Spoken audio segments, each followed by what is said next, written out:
I've won the hero's name with McAlpine and Costain, with Fitzpatrick Murphy, Ash and the Wimpy gang.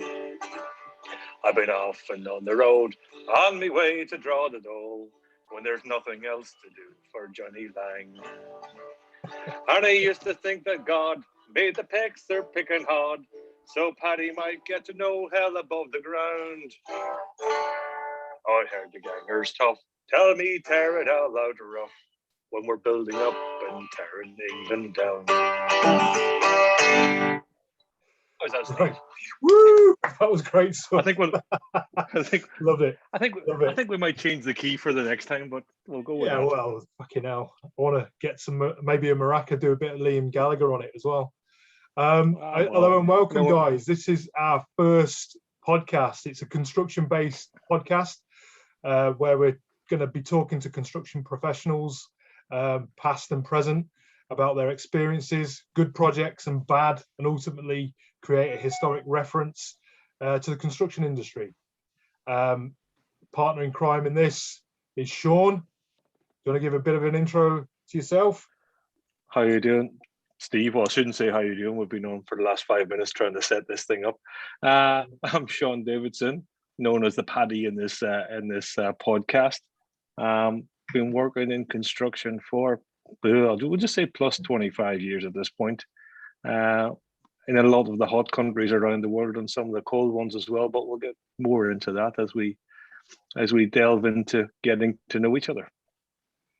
Okay, and myself, well, I've worked with both of these Luddites in the past, lived with Sean in Egypt, been in the construction industry for a number of years too. And that's enough about me. More importantly, this podcast, the first podcast, is all about Aidan McConville. Aidan, would you like to give yourself a bit of an introduction? A bit of an introduction. Well, as you just said, who Aidan McConville. I'm retired from construction after something 2 or 4 years. In various locations in the world, and years or 10 years in Africa, and quite a lot of about 20 years in the Middle East and a bit in the UK. So seen it in the past, seen things change. Now in the modern area, I'm glad to be, but I don't know. We'll see. We'll chat. Well, Aidan, that was a fantastic introduction if I was sitting right next to you. But the problem is, I think the video is taking up all your bandwidth. So are you able to pop your video off? Not mute yourself, but pop the video off. And mute. Yeah, and then we can hear you. Although we can't see you, we can definitely hear you. Stop video. Yeah, just stop your video, but you can carry on talking. Yeah. That's perfect, Aidan. So unfortunately, we can't see his face because he's obviously not paying for good internet. Must be tight on his pension. I've seen his face. It hasn't improved over the years. That's right. Aidan, can you still hear us? The internet in the wrong place. It's down a little basement. I goofed it up and I went into the house, but I have to move it. Fucking hell. This is going to be an interesting one if that's going to be all we can hear all the way through it. Jesus Christ. Can you not sit near an internet access point, Aidan? Yeah, it's down in the front. I'll go in the kitchen. If you're enjoying this podcast at the minute, which, it's at the minute, it's pretty shit, click here and subscribe. Should we start again with it, Sean? When Aidan finds a seat near a Wi-Fi point. Do you want me to move there? This could be like a dry run. Yeah. If you could move, Aidan. Do you want me to move? Fantastic. Yeah, I want you to move. Go and sit nearer to your broadband connection. And take your computer with you. And take your computer with you, yeah. This will make that point as well. So there is a time difference with Sean and myself. He's in, where are you, Vegas? I'm in Brisbane, Australia at the moment, the land without COVID. Yes, God's country, I think. The land without, yeah. Well, they're saying there, or Donegal, also saying God's country's in Donegal. Yeah, but then that's again, the north of Ireland, right? Not Northern Ireland. Yes, the north of Ireland. Yeah, North. it's all the north of Ireland. Yeah. Sean spent many a night telling me about the difference between that, and yeah, get it. Well, I'll tell you, Mallinhead's the most northerly point of Ireland, and yet, according to you, it was in the south. No idea. it's in Ireland. Let's say that. It's on that isle somewhere. It's on the isle. That's but right. Yeah, we don't have them problems in Australia because we don't have a place called Mallinhead in Australia, so we don't have to talk about it. Which is interesting because they seem to have everywhere else, like Liverpool and Gladstone, and all these other great places in Australia. Yeah, they do. Yeah. I've heard there's a place called they call it Ballina. I would know. Oh, that's good, Aidan. Look at the hat. We've got a hat. Keep the hat on. Hat on. Right? Now we've got the Yeah. Good Australian hat. That's great. Keep it on. Keep it on. No, I'm not going to keep this thing on. I'm inside. Well, no, do not move from where you are. If you're standing up, you're going to have to do this standing up, Aidan, because that looks, up at the moment, that looks like it's good Wi-Fi while you're drinking your nice posh coffee. So Aidan's in, whereabouts are you, Aidan, in the world? County Down in the north of Ireland, a place called Rathfriland. Wow, amazing. And I'm in sunny Staffordshire. Sitting looking out over the moor and mountains. Sounds absolutely lovely. Sounds fantastic. So, Aidan, do you want to try and give an introduction again? We're not going to cut this, by the way. We're going to keep it as raw as possible. So, Might. Go on then, Aidan. Who are you? What are you doing on this project? Well, what am I? I'm retired from civil engineering construction about 3 years ago in 2018. And that was after 43 years working mostly overseas, substantial part of it in the Middle East, but also with 10 years in Africa. A little while in the UK a couple of times. And I'm now finding things to do at home with gardening and pottering around at farming. Sounds good fun, Aidan. The last bit of that conversation. Are you classifying Egypt as Africa or the Middle East? It was 5 years in Nigeria, 3 years in Swaziland, and then we had 3 years in Egypt. Yeah, good fun that was, wasn't it? And it's amazing. It depends who you talk to, if Egypt is in Africa or the Middle East or Europe. Yeah, exactly. Yeah, but that's where I met you. Aidan was in Egypt, in Cairo, and those happy days that we had there. Yes, there was the and of course, what was the name of the hotel? Okay, the Dusit. The Dusit. Dusit. Yeah. You used to play your gramophone. Yeah, I think we had the old guitar out down there a few nights as well. We didn't have the guitar out down there a few nights. Jesus. But it was those long, lonely nights working away from friends and family, and all we had was our own company in the big cavernous bar in the middle of Cairo to keep ourselves company. What I thought was amazing about that place is they changed their happy hour to suit our construction time finishes, and the happy hour was so happy that you had to keep paying for the one drink that you were having, but after a certain time they just gave you bottles of wine to finish off, and you had Rob Davis with his pint of wine, tipples. It was happy hour, buy one get one free. When do you get the happy ones or the free ones? Well, we'll give you them at 8 o'clock when you stop drinking everything else, hoping that you'd forget.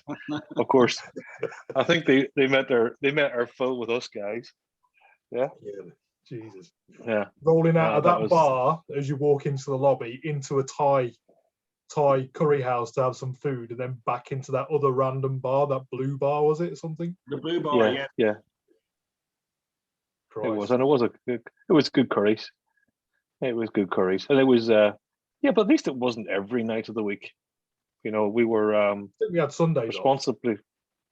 Did we? Yeah, I think Sundays were. As in, like, we didn't go to that bar on a Sunday. We probably went to the Ace in Zamalek. Or because we went somewhere else on Sundays. to have a few drinks. But it was responsible construction professionals. We would want to be on site every morning, fit for work. All I remember are the deeply intellectual conversations we had in those bars. Yeah. Oh, very, very, very. Give us one. I mean, if you remember one. I mean, I think there was many a problem solved in there, Aidan. I mean, how else would we have got through that? Such a complex project. Absolutely. I mean, 100%. As During shopping the Arab centres Spring go. as well, don't forget. So it was a complex project during the Arab Spring, and we took it very seriously in the bar. Well, it was serious at one point when they told us that they were running out of Sakara. There's no water in the country, and there's a revolution. There's a revolution. I always remember that part of it. Yeah, there's a revolution. What are we going to do? We'll send all the expats. We'll send them to the bar and await further instructions. Yeah. Okay. What will happen? I remember one time when we had a meeting at the district cooling plant site offices, and the subcontractor was pouring diesel on the roof and trying to light it, but not realizing it wasn't going to be lit by the ignition source that he had because of non-payment by the main contractor. Crazy. So yeah. So guys, don't forget. I'm laughing. Sorry, John. Sorry, I was laughing. I know you're about to say subscribe. I didn't quite catch that one. Why was the diesel not lighting? The diesel. No. Yeah. Yeah, wasn't lighting. Yeah. Okay. Got it. Yeah. Hence why I'm still here, and a few other people are still here. So. Okay. Wasn't petrol. No. There you go. Wasn't petrol. Okay. So. Oh, that's why you're in the technical end of it. I'm just a mere QS. That's it. I remember it was Eddie the planner. What is his name? Eddie McGibbon. Was it? Oh yeah. And Scottish Eddie. He was there because I missed the first revolution. I was there for the second revolution. I was supposed to come the day of the first big one on the end of January. Was it January 11th? 25th. And Eddie had flown in from the Oman, and the airport was disastrous, and he was told all the phones were down, internet was down, but he managed to find a journalist, and with satellite phoned someone in Cairo, and they said get to departures and get out. But when he went to departures, it was such mayhem. He took a taxi to the Dusit. And in the evening, apparently the whole staff were out getting broom handles and fire hoses to repel borders. There was a bunch of Gadget boys going to invade the place, and I said, "How bad did it get, Eddie?" He said, "At one stage, we nearly ran out of beer." I think that was the same. Yeah. I think that was a case of Sakara or something. Yeah, another case of Sakara. I remember that was. I think that was the same night when I met Eddie for the first time. Yeah. Yeah. What a character. Hollow legs, Eddie. Yeah. Okay, I used to ask him what he was. And he always told me he was an electrician. His business visa said electrician because it was the only way they could get him into the country. I don't know how that worked out, but there's some random things put on those visas. We had a commercial manager in Dubai who was a diesel fitter for 30 years.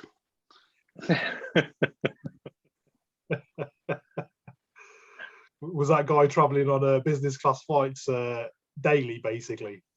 The same person, I think it is.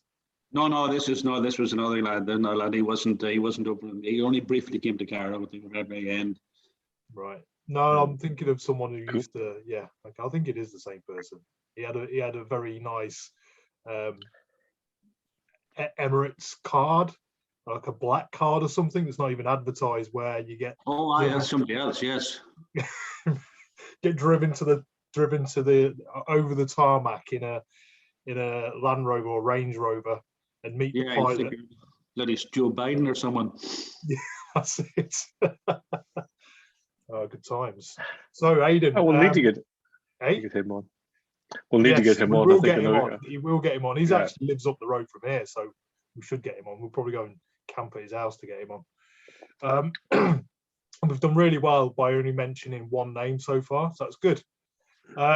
Aidan, why did you get into construction? Why did I get into construction? Well, I suppose I always wanted to be a farmer, yeah. And because the situation that, well, I grew up on a farm, but of course my eldest brother was going to have the farm, so I couldn't do that. And I couldn't get the grades to go to veterinary school. So I decided maybe civil engineering would be outdoors and whatnot would be the closest thing to that sort of life. And that's how I drifted into it, I think. And do you regret going into construction? It's too late now to be regretting anything. The only thing I regret, I didn't buy Apple shares and what do you call them, Amazon shares and all those things. They were 10 cents each. No, there's no point in regretting now. No, I don't suppose I did, because I met an awful lot of lunatics and had some good fun. Yeah, that's fair enough. Of course, present company excluded from the lunatics. I mean, we're always yes, from the bit of series. Yeah. So, and saying that, it's saying that, Aidan, who is the most memorable lunatic that you've worked with, or person you've worked with? Well, the most memorable person, not too much lunatic, it was quite early on. It was when I was in Nigeria initially, and there was a guy, I'll probably mention the name because he's long gone now, a guy called Schreiger Yanai, and he was the engineer's representative on the dam job we did in Nigeria. But he wasn't actually the engineer's representative, he was the engineer. He had full powers of the engineer, a resident on site, which is unusual. And he'd lost his entire family in the late 30s, and he escaped out of Poland, and he had been working in Nigeria for 25 years. And what did he say? Wasn't sure whether he was blessed or cursed with a photographic memory, but he was a fascinating character, and you could sit and talk to him and listen to him all night. Well, I often think about him. Yeah, and you learned a lot from him, do you reckon, or was he? There was things. Pivotal? Would he have been pivotal in your career in any way? Oh, I don't know. I don't think. Well, one thing he was very impressed with us. We did on the dam face. We poured a concrete pour on the face of the spillway, and there was a goof up in the batching plant. They mixed the wrong ingredients, and it was a complete bloody mess. And instead of arguing or doing anything about it, we went straight in with the drills and blasted it all out. And he was quite impressed with that. He said that the one thing with that, he doing something like that without arguing about it, without trying to find another solution to it, actually, we gained a lot of confidence with him, and it's something that you actually remember over the years. Do you think his photographic memories rubbed off on you, Aidan? Because every time I don't think photographic memories rubbed off on me at all. I can hardly remember what I've read 3 minutes ago. You do keep asking me about O&M, so that must have been printed in your memory a little bit. I can tell you a few stories about those, but I won't. Where's the most dangerous place you've worked, Aidan? The most dangerous place or most dangerous job? Well, are they one of the same, or are they different? I mean, given well, both. I think the most dangerous job I worked on was actually in Dubai, in the Dubai dry docks, where we had a 3 to 4 year job repairing the concrete on the caisson walls. And these walls were in the region of 13 meters high, and like a caisson, the way it was built, there was a caisson, and it was about 15 meters wide, 13 meters high, and they were built like a shoebox, if you know what I mean. And then they were floated in, and there was something like 200 of these things, and that's how they made the actual docks, if that makes any sense at all. But this was built way back in 79, I think, but it was in the days before full knowledge about alkali-silica reaction on with concrete and rebar, and with a very short period of time, the concrete was delaminating off the front face of the caissons, and the design was such that it was a very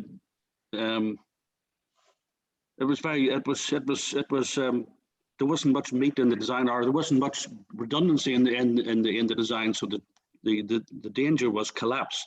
So what was done then, with what you actually gridded each of these caissons into something like a chessboard.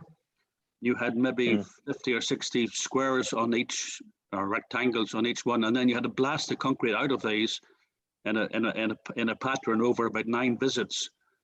This is with high pressure water, and this is water coming out at 900 bar. So it's cutting it out. That would cut you in half if it went through you. And then you had to trim the concrete and then put shutters on and pour the concrete and do welding for whatever I forget the name of it now. But this was in a live dockyard, and we were dropping in scaffoldings, guys up there working this. You could have a 3-day possession, you could have a 10-day possession, but then you'd have a ship sitting about 30 meters above you and being grit blasted, and this crap coming down around the top of you. It was a nasty, nasty place. And God knows what was coming out of some of these ships. There was, I think to this day, about asbestos and all sorts of crap in the place. And that was a nasty job and dangerous. Sounds horrific. I mean, you've just mentioned a place in Dubai that I know very well. What other projects? I know we haven't really asked this question, but do you want to give a quick brief of some of the projects you've worked on in the past? I think that's quite interesting. Well, I always found it fascinating. Yeah, well, one of the immediately after the dry docks job, we embarked on the at the time it was called Westside Marina, which is actually now Dubai Marina, and that was, in fact, I remember in the early weeks of that, took the guys out of the dry dock. They were with me in the dry dock, and you see the delight on their faces to get away from all this rubbish and crap. And we were setting up the batching plant in the middle of where the marina is now at the moment. And it was the total eclipse of the sun over it, went over Iran. Isfahan was fully blocked out. Dubai was reasonably well blocked out. That's why I remember it, 1999. And that was a job. Now there was the concrete blocks on the wall, they were ranging from 33 ton, I think, to 50 ton. Something like 13,000 of them, and various radii. There were anything from 30 to 140 meter radius, both concave and convex. And we did all this ourselves on site. We set up our own batching plant. We set up our own production line. Got 2 gantry cranes, tower cranes, the whole gambit, and made the shutters ourselves. We had a guy called Long John, a welder out of India, and I don't know where he learned all this, but he understood heat stress and all sorts of stuff, and he made these shutters in steel. And we would start concrete at 6 in the morning, I think it was, and 9, we would pour 600 meters a day, non-stop, and we made these blocks, and it was a fantastic job. But it just went so well. We had, I suppose it gets to the old expression: a good job gets better, and a bad job gets worse. And I remember he was Tommy Kendlish, who used to be the managing director of Wimpy International a million years ago when I was a youngster, and he was visiting, and I think he was out seeing his family in Australia or something like that, and he was coming back through Dubai, and George Snedden brought him down to have a look at the Dubai Marina. And as he drove around it, he looked at me and he said, "You should be paying a company to work on a job like this." Such a lovely job. And that was a fantastic job. That really was. And then it developed from there. But the beauty about it as well, it was just a big area of nothing. It was like plains of Nebraska, the tumbleweed blowing through it. And we just sort of fenced it off and got on with it. And I remember one day one of our lads came up out of we put a tunnel underneath the one of the service tunnels, and there was our vendor was his name, climbed out of this one night about 7 o'clock, and holy smoke, there about 10 meters away, standing looking over the place was Sheikh Mohammed. Right. And his G-Wagon about 20 meters behind him, all in his Zonio. As an intro, I mean, you must have some pride when you drive that, or when you used to go down Shakeside Road and see the projects that you've been instrumental on in some degree at getting over the line. I mean, the Dubai Marine is an amazing project, and I'm sure a lot of people who are watching and subscribing to this have been past it. But yeah, it's just, it is fantastic it must be fantastic for you to think that you've been involved in that. Well, we did that with, who were the design engineers were Halcro. And I remember we had a visit. I love for Halcro. You worked for Halcro. Yes. And old memories. We had the old, we had, you know, the quality assurance and stuff, audits we used to get out of the UK, guys would come out. And I remember we were audited there, and what Halcro had for this job was a specification about that thick. I'll take it off. Yeah. Was I take off that lanyard again, Steve. The first time we've ever come across an absolute 100% job-specific specification. It wasn't one of these that you weigh by the kilogram, so you can screw the contractor to death over obscure blimmin'. Oh, it was a proper specification, was it? Oh yeah, proper specification. What a great company. You put that back on, Chris. Oh no, it was just superb. Yeah, what you're saying there, a specification, what you're looking at 100 pages or something for the complete job. Yes. Yeah, I mean, to me that's interesting. I mean, just number one, when you went out to Dubai years ago like that, right? And you can work, as you say, you're doing 600 cubes a day, 30 or 50 ton blocks, with specification of 100 pages, building the Dubai Marina. Let's face it, it's still there, and an iconic project in Dubai. And I'm currently working on a large metro job here in Brisbane. And if you see the amount of documentation you get on every job that you get these days, and we still can't get it right. You still can't get it right, you know? And it's just, how do you think that's, I mean, that change in the industry, have we gone too far, Aidan? I was completely, but it's just you actually now the documentation. I think you weighed in on the weight scale now.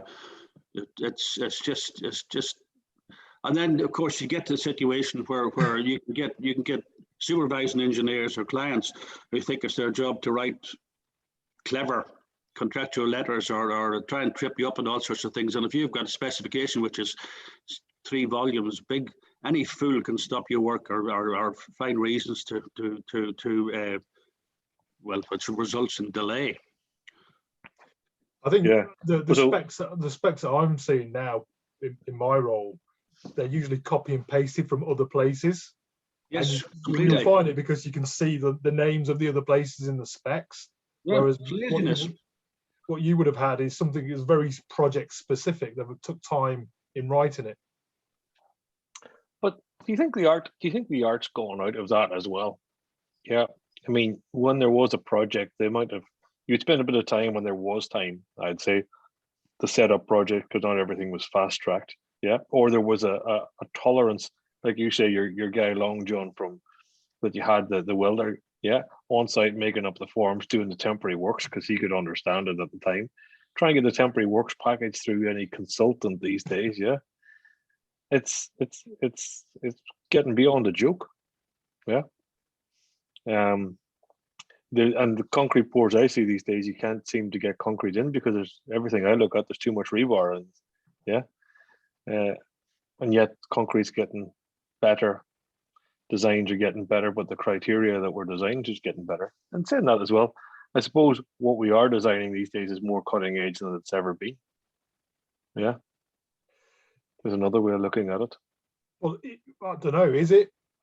Sorry, I know, Aidan, you need to answer this, but is it? Because I mean, we're still using concrete everywhere. It's the modern methods of construction are not, I mean, everyone's talking about it. They are in some projects usually iconic, but it's pretty much Roman style construction, isn't it? With that concrete, it's old school. It's not where we should be at the minute. I don't know. What's your opinion on it, Aidan?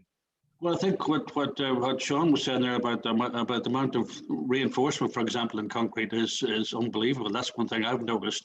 It's way over the top. and the last job we were doing in Dubai, actually, and it was just madness. You had 40 mil rebar and columns on a 3-story building. It's just lunacy on steroids. Whether it's just your slavish adherence to codes, or and then doubling up for indemnity insurance purposes or what, I don't know. But there's an awful lot of over design, and then I've come across what I was mentioned earlier on about there was a couple of things on Dubai Marina that were designed, and it was, you almost were scared to pour concrete into because there wasn't enough rebar in it. This is different. This is a small part of the job compared to another consultant would have 10 times as much in it. Interesting. It is. It's but it's where the industry's going though as well. I think. Yeah, and I think as you say, Aidan, you see it more and more. Every project you go to, everybody's trying to, dare I say it, up the bar. Pardon the pun, a little bit. I shouldn't laugh at my own jokes, but someone's got it. But it's the same thing with specification. It's that cut and paste every time. What I see, I mean, it'll be interesting to hear from you as well. I mean, the guys coming through in the industry these days, and that's part of the reason why we talked about this podcast and decided to do it, because there's so much experience out there that I think a lot of the young guys in the market coming through these days don't see. And I must say, particularly here in Australia, I'm seeing it more and more. People have and the young guys don't seem to have the same drive I thought that we had coming through the industry when we were younger. And there's very much of I'll take it or leave it type approach, the cut and paste type approach. And at the same time, we don't get that responsibility, I think, in the construction industry that you would have had in '79 when you were thrown out to Dubai and say, build this. There's a specification of 100 pages. That's your code. That's your standard. Put up a fence. You're responsible for everything. And give us a shout at the end of the job with a bucket full of money, hopefully, which probably it was in Dubai in those days. I know it's interesting to hear other concepts about how the young people coming through the industry will actually see it in another 5 or 10 years. What's your thoughts on it, Aidan? Yeah, it's well, kids coming into it now. I mean, who wants to work the hours we used to work? That's the other thing. And if you actually work it out by the hour, you'll be better off stacking shelves in Sainsbury's. You might be far away. It's always the big money, but then people actually look at what you do, and you go, yeah, that's crazy hours. That's what it's about. So, maybe everything will be. But there is a certain satisfaction. I think Aidan's gone to make a slice of toast while he's talking to us. No problem. That's all right. I mean, that's okay for me. I'm in the evening. It's 6:45 in the evening for me on a Friday night, so I'm allowed to have my beer. All right. I'll just point that out there while these two are still in. But then again, waiting for that time to come. Temperature has dropped us at 6 degrees overnight here in Brisbane. Good. Which is very unusual. So I'm absolutely freezing. We've lit the fire. The yearly lighting of the fire happened. Good heavens, yeah. So Aidan, the house full of smoke. What's the most exciting, challenging place you've worked? The most exciting, challenging place I've worked. Well, we'll see now. I would say probably I would have to say Swaziland, where we did engaged in a hydroelectric scheme. We did a rock-filled dam on one side of the mountain and a tunnel through it, and then a hydro power station on the other side of it. It was a horrific job financially wise, because in the bid stage we sort of got it a wee bit just a wee bit wrong, I think. That's when we started to work. Effectively, what happened when there was site investigation which indicated bedrock at a certain level, in simplistic terms. When we got down into the ground, it wasn't bedrock it was hitting. It was what they call these big core stones, and these things are the size of your blooming house. massive things.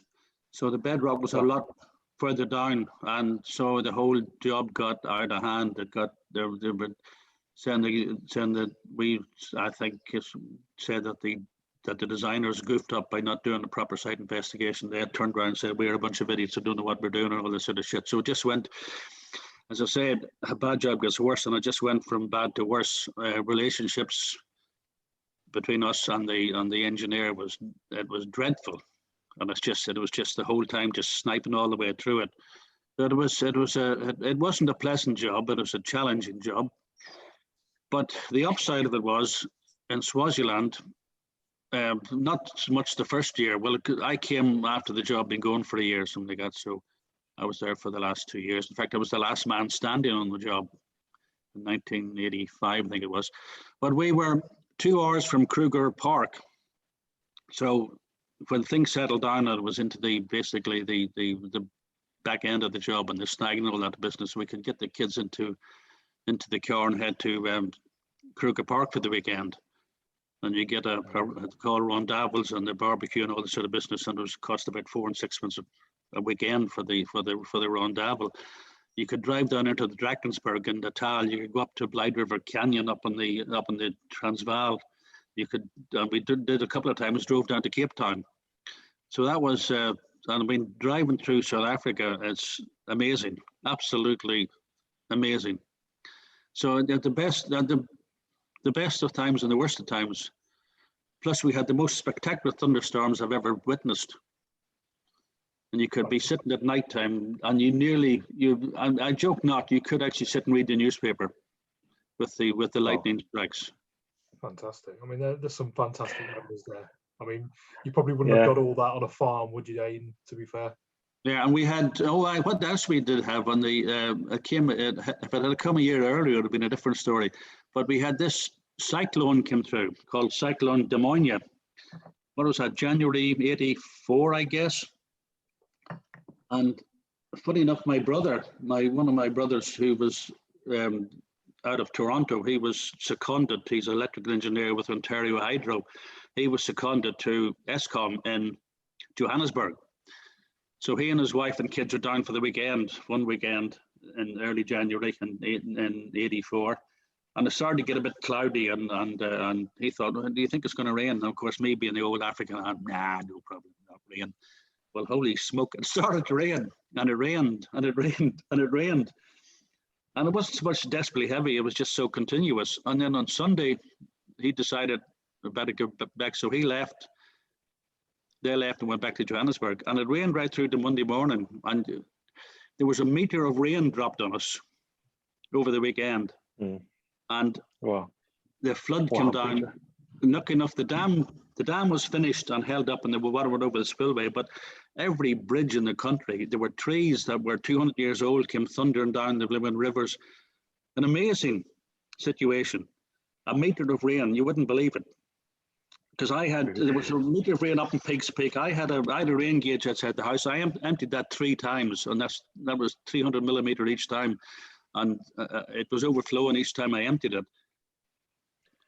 So was that put down as testing for the hydro dam, or did you actually get some inclement weather for that one? It was, do you know what the amazing thing was? We had no idea it was coming. Not a bloody clue. Not a clue. Yeah. And you often think, we remember on the way visiting Kariba Dam once, and there's a church on top of the hill that overlooks Kariba Dam, and it's built in the shape of a cofferdam, the church, and it's got all the names of all the people, because it overflowed one night and killed a whole bunch there were Italians and all sorts of guys working on it. And I often used to think, how in the name of goodness could that happen? Sure, they must have known there was going to be a flood coming. That was on the Zambezi, isn't it? But it's just staggering to think in this day and age that you could have a meter of rain dumped on you over the weekend and not know anything about it. Didn't know it was coming. I think that's the whole point.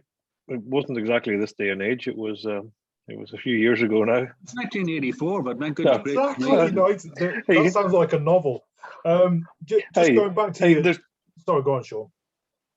No, there's one thing there. You mentioned your brother in in Ottawa, was it? He's in Canada. In Toronto. I think Toronto. always Toronto, was it? There's always one thing I took away from that. So remember, you you instigated it, or were trying to instigate it when we were in Egypt, and it was the stand-up meetings. And I always remember you talking about your brother having stand-up meetings Oh, right. Yes. overseas.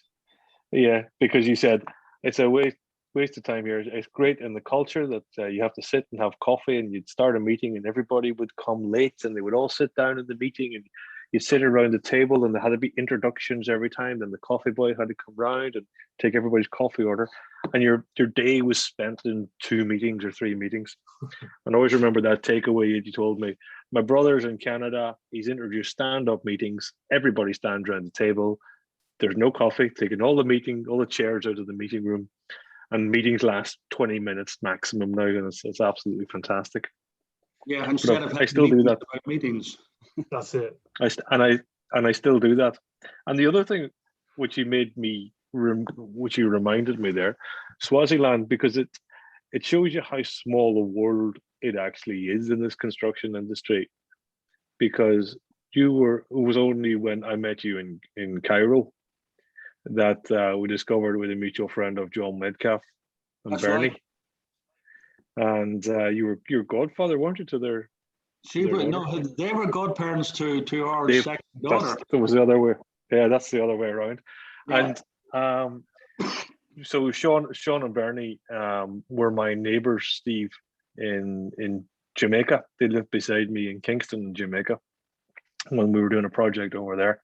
I was working for a different company. Happened to meet Sean and Bernie one day just by complete accident, heard the accents, started talking to them. They were from Belfast, and but spent a lot of time in Swaziland and South Africa. And we had many good nights and a good friendship after that for many years. And recently, they're down here in Australia now. So Sean and Bernie are down in Melbourne. He's still working for Bouygues, and he's on a metro project down there. And we had a catch up with them recently, so it was quite nice to see them after all these years as well. Great. So it's great. It's a small world. Good to keep in touch. It is indeed. Aidan, just on you mentioned site investigations and I suppose the importance of that for a project. I've recently had experience on a project where it's, who's going to be taking the risk.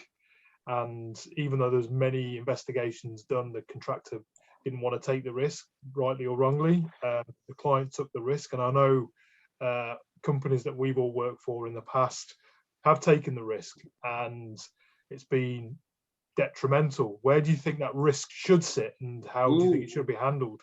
Good question. I mean, that's one of your how you can get yourself into some awful trouble by a lack of understanding of site investigation or taking a risk without properly assessing the risk. I mean, that's a difficult one.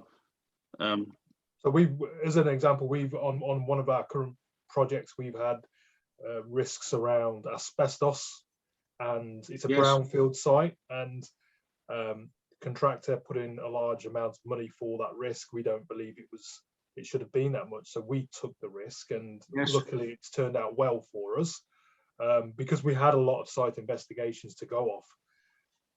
But I think it is a problem, and it's probably going to be a bigger problem. And I look back at some of the old, I don't want to mention the company or the projects, but a couple of the projects where they took the risk, it didn't turn out well at all. So who should be taking that risk? Should it be a shared risk? It should be a shared. You would think the sensible, reasonable thing would be a shared risk, open book shared risk, because it's all about ground conditions, isn't it, in civil engineering. I remember an old work superintendent I worked with a million years ago, and he said, "Get it out of the ground, and any fool can finish it." It has an expression, but the difficulty is getting out of the ground, and I think. I mean, how far do you go with site investigation? I mean, the client's going to spend so much money, and he's got a budget for site investigation, for example. Yeah, That's correct. And maybe he doesn't realise as well, shit, we really haven't covered completely, but we'll give it because the contractor or the bidder will take the risk, so we'll not worry about it. But if he was taking more of the risk, then there might be a bit more of a. And then of course you get a contractor pricing a job, and it'll say on the documents that you will have deemed to have visited the site and assessed the risks. But then how can anybody assess what's under the ground? Yeah. Yeah, but at the same time, and I'll throw a different idea out to you. I mean, if a client is developing a project, and we always heard that old Adam say as well. I mean, risk is better. Who's best to manage the risk is the person who's best to interpret and understand the risk. Yeah, risk can be better managed sometimes by the contractor than it can be by a client. So I think for me, and what I see from different projects around the world, if you've got a developed client who has an understanding and who has done the ground investigation, I mean, and should for large projects and stuff, they hand over those investigations. I think a lot of the time it's up to the contractor actually to interpret that and put the risk on it. Yeah, and you can always put a boundary around it, or you can say it's a baseline, which would be a shared risk type scenario. But I think in a lot of cases, and especially in a lot of the tunneling projects, yeah, there's a completely different attitude to that, what I've seen this last few years, from European countries and the UK and Ireland to Australia and Asia Pacific. Asia Pacific, Australia, there's a baseline ground investigation done. You go ahead, and it's up to you to take the risk as a contractor. And sometimes it works. I'll admit, sometimes it works and sometimes it doesn't work. But ultimately, drives the price of infrastructure up. So, but then some of the large projects in the UK, you can say the same thing about over the last few years. If you look at Crossrail, costs have spiraled for Crossrail, yeah, to no end. But who was taking the risk on the ground there? I think it was back with the client. Not even sure if that was actually the one. Well, don't think it was one of the main reasons why the costs have actually increased. But who knows? It'll come out in the public inquiry at some point. Well, the public inquiry. Do you know what you do whenever you get an inquiry and there's something that you don't really want anybody to find out about? Well, you instigate two inquiries, so you like a Venn diagram, and the two circles around, and you miss the actual crucial point from the two of them. But you've instigated two inquiries, so you're squeaky clean, but you don't actually address the issue. This is why we remember that on board. This is why we do this construction cast. It's amazing. Don't forget. Yeah. You'll pick up skills. Do that next time you have an audit. You'll be fine. Do two audits. So what challenges do you think are being faced by the industry at the minute? Well, I think, I'm out of it now, but I think the big thing, talking to, it's basically Connor and stuff. COVID's a bit of a problem just now. Getting people and COVID related, labour not coming back to work. Who used to work in the industry because of furlough or whatever, furlough or welfare support. You've got an increase. You've got a problem now with materials and our availability and cost of materials. This is all, as I say, COVID related. But the analogy was like, was it in the United States, McDonald's, which isn't what you would have thought you could get people there. They're actually restricting their opening hours and their sitting down arrangements throughout the United States because they can't get staff. So is there something like that going on here? And we're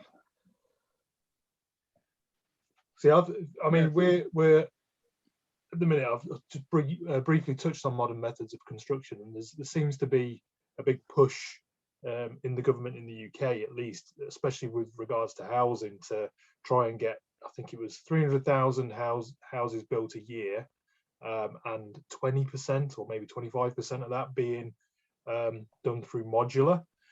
So you're taking that sort of construction into a manufacturing environment and all the benefits that come from that. Do you think that's the right way to go about the construction industry going forward? I know we mentioned about people's working hours and not wanting to be in the industry. Is making it more of a prefabbed unit style construction a better way to go? Would it maybe remove some of the challenges of getting people in the industry and shortages of labour and materials? Well, I mean, prefab construction units, that's nothing new about that, is it, really? No, it's not at all. Right. We've all been involved in it at some point, but it's being pushed more and more. So you used to go down the yards in Jebel Ali and Belfast would have a very good fabrication yard to put everything skid mounted and whack them into cooling plants and things like that. It's not new stuff, but it's being pushed more in the industry as volumetric modular and things like that, rather than throwing up concrete. That's a building. I mean, I'll tell you, we're not more than half a mile from where I am here at the moment. We've got a bunch of prefabbed housings. Believe it or not, we're built in 1948. Amazing. And all occupied and looked after. I mean, to be honest, if somebody decided to build them today, people wouldn't move into them because they would think that we have to build a proper house. But there's nothing wrong with these places. So I mean, there's I don't know. This was post Second World War. I don't think you building control or even people socially wouldn't move into them. I don't see much. I mean, around here, I see a few timber frame or like modular houses being built, but very, very few. Most things done here are all traditional. Yeah. I think a lot of the driver for that as well is cost. And I mean, that's something I can talk to a bit, particularly in Ireland, because one of the reasons why I've ended up in Egypt at the time I ended up with you guys was because before that we did have our own company in Ireland doing modular and timber frame houses until the old GFC happened and turned off the tap and mortgages and everything else that came with that and the collapse. But we'll not get into that one right now. But to me, it was you could build for the same more or less. The benefits and the benefits through the technology that's going into modular housing will only improve. I think things like 3D printing have a way to go yet. I mean, if you look at all this 3D printing, everybody gets excited about it. Sorry, to me, it still looks like someone's just shit out a house, you know, with all that sort of 3D print that they have. And they all get excited about these bridges that are about 2 meters long that go